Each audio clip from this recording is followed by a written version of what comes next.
Hey there, folks. Hope you're doing well today. I'm really wondering what the hell is going on.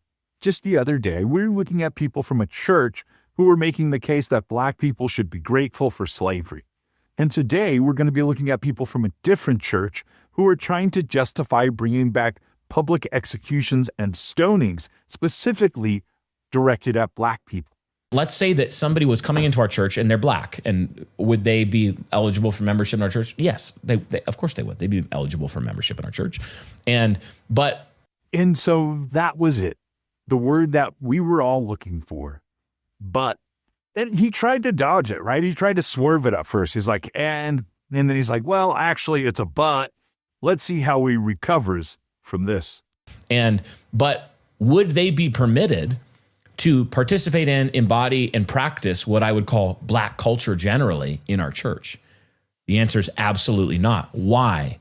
Because the characteristics that mark Black culture as a generalization, in the same way Paul's talking about Cretans on Crete, they are evil, murderous, violent, bestial people. They steal, they kill, they destroy, they look like Satan. Okay, so he's making a claim that Black people could join the church but must not practice what he would call Black culture, which he broadly defines as violent and criminal. So what he's doing is he's taking the behaviors of just a few individuals and projecting them onto an entire race or culture, even taking this racial identity of Black as a more fixed moral category rather than recognizing the variation across communities, class, region, age, let alone not even trying to understand the systematic oppression that led us to this place. And so take note, this is conditional inclusion. Racial stereotyping dressed up as church discipline. So after making his generalizations and applying collective guilt, he ends it by saying they look like Satan. This is where it defies their own beliefs, right? It denies the image of God.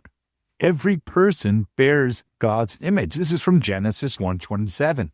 So calling any group of people bestial or like Satan, it dehumanizes those whom God dignifies. I mean, come on. This is a church, right? These guys should know this stuff. So when we make this generalization, one of the purposes of it, one of the points of utility for it, is for Black people who do not embody that culture to repudiate it, hate it, and also for policymakers to make the kind of political movements and in terms of law and order that would usher in the change over time of that culture. So there's a lot to unpack here. He himself says he's making these generalizations, and it's obviously a textbook fallacy, right? Individuals commit crimes. Black culture is not a moral agent. He's really trying to treat race or culture as if it's the same thing as sinful behavior. But the other thing he's doing is trying to encourage Black people to treat Black people the same way he is, to make stereotypes based on race instead of understanding individuals and their moral outlook.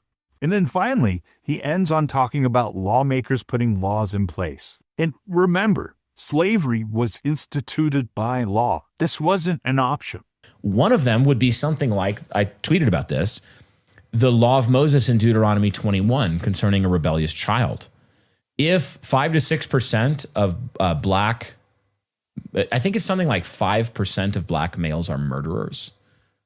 Think about that? Yeah, 5% of young Africans are committing the bulk of the murders. So if you had 100 Black men in a room, even just, I think specifically, if you had 100 Black men in a room, 5 of them would have committed murder.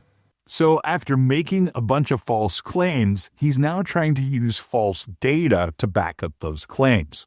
But this is an easy thing to demonstrate to be false. And again, it's just showing that MAGA cannot math. So let's look at some data. There were 19,800 homicide victims in the entire United States in 2023. This is down from 22,240 in 2022. Even if we generously assume one offender per victim, and remember, often there are fewer offenders than victims, meaning that when someone commits murder, it's not uncommon for them to commit more than one. Nonetheless, the yearly pool of homicide offenders is in the order of tens of thousands, not millions. So if 5% of black men were murderers, that would imply well over 1 million offenders. And that's impossible given these national totals. So if you take that, and then you took a law like Deuteronomy 21, which is a just law that God enacted through Moses. The law was that if you had a rebellious son, you have a child they're coming up into their manhood and they're rebellious, they don't listen. He lists some characteristics and even though they're disciplined, they will not turn. He says the fathers to bring them out into the town square. This is a rebellious son, and then they stone him to death. They kill him. And an armed robber would certainly be one of those. Oh, absolutely. Armed robber, all the ghetto culture. Violent crimes. Basically, take ghetto culture, it would describe this to a T. Okay. And so, again, their ideas are so flawed, it's so easy to point out how wrong they are, right? I'm sure these guys are big fans of the U.S. Constitution. Turns out there's this thing called the Eighth Amendment. It has to do with a ban on cruel and unusual punishment. So this idea of execution as a blanket penalty for rebellion or robbery would plainly violate the Constitution. Keep in mind, recent attempts to expand capital punishment beyond homicide have been flagged as unconstitutional under the Supreme Court precedent, but who knows under Donald Trump's, right? So let's take a step back. These guys made broad generalizations and stereotypes about an entire group and race. They then used data that isn't even mathematically possible to back up their claims, and then they finished by saying these people should be executed. Oh, and not only that, but they're in a goddamn church.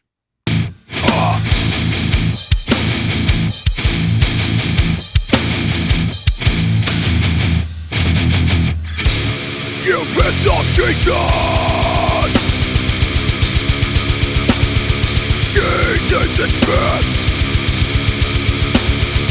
Jesus is pissed!